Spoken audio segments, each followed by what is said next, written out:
Imagina que te despiertas en una mañana común. Abres los ojos y miras tu teléfono. No hay internet. Quieres encender la luz. La electricidad está cortada. Te subes a tu auto para ir a trabajar, pero las aplicaciones de navegación no funcionan porque no llega señal de los satélites. Quieres cargar combustible o comprar algo de comer en el mercado, pero las terminales de tarjetas de crédito están congeladas.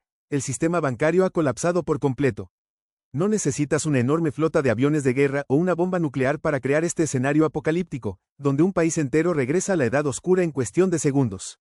Todo esto podría lograrlo quizás un virus cibernético enviado desde una habitación oscura, o tal vez un solo cable cortado en las profundidades del océano. Entonces, ¿cuáles son exactamente esas infraestructuras críticas que mantienen en pie al mundo moderno y por qué casi nunca las vemos en nuestra vida diaria? ¿Está el mundo realmente conectado por unas pocas venas que parecen a punto de romperse? Hoy, examinamos esa delicada y oculta columna vertebral de nuestra civilización. Para entender este escenario oscuro, primero debemos definir ese famoso término que los estados siempre mencionan, la infraestructura crítica. La infraestructura crítica es el nombre que se le da al conjunto de sistemas que, al ser alterados, hackeados o destruidos, paralizan instantáneamente el funcionamiento normal, la seguridad y la economía de la sociedad. Cuando nosotros miramos las ciudades, vemos grandes edificios, centros comerciales o puentes ostentosos. Sin embargo, cuando los estados y los expertos en seguridad miran la ciudad, ven energía, agua, comunicación, transporte, finanzas y datos. Hay un énfasis muy importante que nunca debe olvidarse. En el mundo moderno, lo que es realmente crítico no son los edificios o estaciones individuales. Lo vital es que estos sistemas están conectados entre sí de forma invisible. Cuando uno colapsa, arrastra al otro consigo hacia la oscuridad. En el primer lugar de estos sistemas conectados debemos poner la electricidad. Porque la electricidad no es solo un tipo de energía que enciende nuestra lámpara. Es la pieza principal del dominó de la civilización. La producción de electricidad, que comienza en represas o centrales, llega a las subestaciones a través de enormes líneas de transmisión y de allí a nuestros hogares. Esta red masiva debe funcionar con un equilibrio de frecuencia perfecto de 50 Hz por segundo. ¿Qué pasa si la red eléctrica colapsa? Que tu casa se quede a oscuras es el menor de los problemas. Si no hay electricidad, las enormes bombas que suministran agua a la ciudad se detienen y te quedas sin agua. Los generadores de los centros de datos que proveen Internet se agotan en pocos días y la comunicación se corta por completo. Los semáforos y los metros de la ciudad se detienen. Las unidades de soporte de los hospitales se apagan. Las bombas de las gasolineras no funcionan y los autos se quedan varados. Como verás, la primera pieza del dominó del mundo moderno es siempre la electricidad. Cuando ella cae, el juego termina. Llegamos al segundo poder invisible, quizás la mayor ilusión del mundo, el Internet. La mayoría de la gente asocia el Internet con los satélites en el cielo, piensa que las señales vienen del aire. Sin embargo, esto es un gran error. Más del 95% del tráfico global de datos, de los correos que envías y de este video que estás viendo en Internet, pasa a través de cables de fibra óptica submarinos, del grosor de una manguera de jardín, instalados en el fondo del océano. El Internet no vive en el cielo, sino en el fondo frío, oscuro y presurizado de los océanos.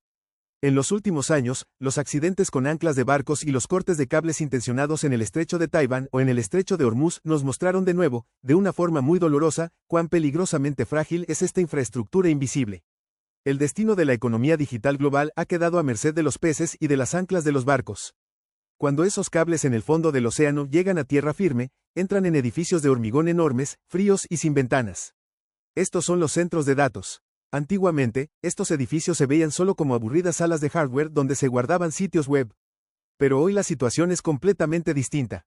Los servicios en la nube que guardan todas tus fotos, los famosos algoritmos de inteligencia artificial que están cambiando el mundo, las transacciones financieras de millones de dólares en los bancos y los servicios estatales más secretos, como el gobierno electrónico de un país, están confiados a los centros de datos de empresas como Amazon Web Services, Google o Microsoft. Toda nuestra vida está grabada en los discos que giran en los estantes dentro de estos edificios. Por eso, últimamente, los países del mundo ya no consideran a los centros de datos como simples edificios de empresas, sino como instalaciones de seguridad nacional críticas que no deben ser atacadas directamente. Salgamos de los cables y edificios y miremos de nuevo al cielo. Mucha gente piensa que los satélites son solo para la transmisión de televisión en casa. Sin embargo, estas máquinas en el espacio son héroes silenciosos. Ese pequeño icono de ubicación azul en la aplicación de mapas de tu teléfono inteligente o de tu auto depende directamente de la infraestructura de GPS y de los satélites en el espacio. Los agricultores y los barcos de logística reciben los pronósticos meteorológicos de estos satélites. Los bancos y las bolsas globales, para poder distinguir dos transacciones entre sí y operar el sistema a la perfección, obtienen la sincronización de tiempo con una precisión de 1.000.000.000ª de segundo de los relojes atómicos de los satélites. Que los misiles militares encuentren su objetivo y que los barcos de carga en alta mar no pierdan su rumbo depende de estas máquinas silenciosas en el cielo. Otro sistema del que se habla muy poco, pero cuya ausencia se siente en el primer segundo, es la infraestructura de agua. Represas, enormes plantas de tratamiento, estaciones de bombeo que impulsan el agua a cientos de kilómetros de distancia y las líneas de distribución principales que pasan por debajo de las ciudades. Pensamos que el agua es algo que solo fluye al abrir el grifo. Pero cuando esa red eléctrica que mencioné antes colapsa, o cuando los ciberpiratas hackean la computadora de una planta de tratamiento de agua y cambian la proporción de químicos en ella, una ciudad entera se vuelve inhabitable en un día. La civilización no comienza con las tarjetas de crédito o con Internet, sino con el agua limpia. Y la infraestructura que proporciona ese agua limpia es el talón de Aquiles del hombre moderno. Otro sistema circulatorio tan vital como el agua es el dinero. Ya no vivimos en una época en la que los salarios se transportan en sacos o billetes físicos. El dinero consiste únicamente en números y señales digitales que vemos en la pantalla. El sistema financiero depende totalmente de las redes de pago, las conexiones de datos, los enormes sistemas de compensación y la sincronización de tiempo que proviene de esos satélites. Una falla de unas pocas horas en la infraestructura financiera no puede ignorarse como un simple corte de Internet. La gente no puede recibir sus salarios, las empresas no pueden realizar pagos y esta situación se convierte en pocos minutos en una crisis masiva de confianza económica. En una economía donde se pierde la confianza, los números digitales ya no tienen ningún significado. Cuando pensamos en todas estas estructuras terribles y frágiles, resulta mucho más fácil entender por qué estas instalaciones se mantienen en secreto. ¿Por qué no se muestran públicamente los lugares donde los cables submarinos salen a tierra, los detalles de las enormes subestaciones o los planos de los centros de datos? No es necesario buscar una oscura teoría de conspiración detrás de esto. La respuesta es pura lógica de seguridad.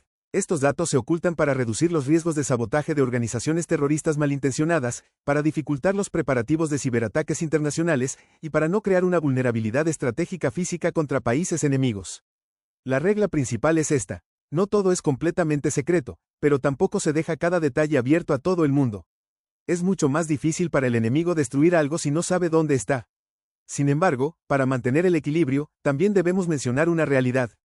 Por supuesto, es imposible ocultar por completo al mundo una represa o una enorme subestación en esta era de satélites. La existencia de muchas infraestructuras, sus direcciones y lo que hacen se conocen a grandes rasgos.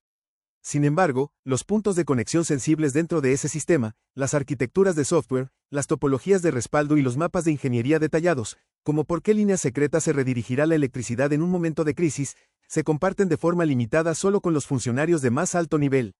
Los estados no ocultan el edificio, sino las venas que van al corazón de ese edificio.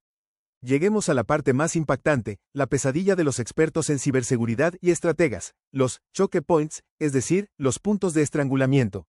Si quieres cortar el Internet de todo un país, no necesitas cortar uno a uno los cables de Internet de millones de hogares. Solo necesitas encontrar ese pequeño punto de aterrizaje donde se unen todos esos cables antes de entrar al mar.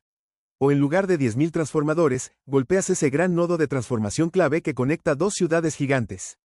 Para colapsar el comercio global, no necesitas hundir cada barco, basta con bloquear puertos y canales críticos como Suez o Panamá.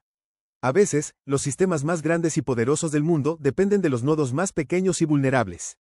Quizás la verdadera pregunta que debemos hacernos es esta: en el pasado también había carreteras y electricidad, ¿por qué hoy estamos en una situación más frágil que nunca? Porque vivimos en un mundo increíblemente hiperconectado y centralizado en comparación con el pasado. Nuestra dependencia digital es más alta que nunca en la historia. Y lamentablemente, en los últimos años, estas infraestructuras críticas están bajo una presión simultánea y muy violenta por parte de crisis climáticas masivas, ciberamenazas de hackers internacionales y tensiones geopolíticas entre países. Antiguamente, una tormenta solo derribaba un árbol. Hoy, cuando una tormenta golpea un centro de datos, una bolsa de valores a miles de kilómetros de distancia puede colapsar. Resumamos brevemente el efecto dominó creado por este mundo hiperconectado. Debido a una tormenta invernal, la red eléctrica colapsa. Al irse la electricidad, el centro de datos de esa región queda fuera de servicio. Al cerrarse el centro de datos, los sistemas de tarjetas de crédito y de pago fallan. Al fallar los sistemas de pago, las empresas de logística no pueden comprar combustible para sus camiones y se ralentizan. Al ralentizarse la logística, los alimentos y las medicinas no llegan a los mercados, y la cadena de suministro se rompe. Es decir, el problema que enfrentamos no es solo el colapso de una sola institución, sino que todos esos sistemas modernos que están estrechamente entrelazados se sacuden juntos de forma mortal. Una cadena es tan fuerte como su eslabón más débil. Es por eso que, hoy en día, los cables submarinos y las enormes redes de energía no son solo una cuestión económica de la que las empresas privadas obtienen beneficios. Los estados ven este tema como seguridad nacional, gestión de crisis, disuasión y la capacidad de mantenerse en pie en tiempos de una posible guerra. Por más grandes que sean las armas que posean sus ejércitos, si la infraestructura de electricidad o comunicación de su país colapsa con un ciberataque, ni siquiera podrán dar la orden para que esos aviones de guerra despeguen. La infraestructura es la armadura de un Estado moderno. Cuando la armadura se perfora, el cuerpo queda indefenso. Después de exponer todo este mapa oscuro, debemos cerrar con la pregunta principal y más grande. Quizás la pregunta que debemos hacernos no es qué nos ocultan los estados o qué se esconde en los mapas. Quizás la pregunta realmente aterradora es esta. ¿Qué tan pequeña es la parte que realmente vemos de esa vida moderna en la que vivimos, que usamos todos los días, en la que confiamos y que creemos indispensable? Tal vez el verdadero poder del mundo moderno no esté en esos enormes rascacielos brillantes o en las calles de lujo. Tal vez el verdadero poder reside en esos cables oscuros que no vemos, en los transformadores en las cumbres de las montañas, en los centros de datos cerrados y en el fondo oscuro de los vastos océanos. Una civilización a veces puede romperse no donde parece más fuerte, sino en esos puntos de conexión silenciosos donde es más invisible.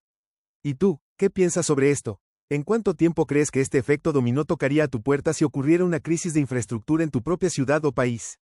Comparte tus pensamientos y preocupaciones con nosotros en los comentarios. No olvides suscribirte al canal y activar las notificaciones para seguir descubriendo los secretos del mundo invisible.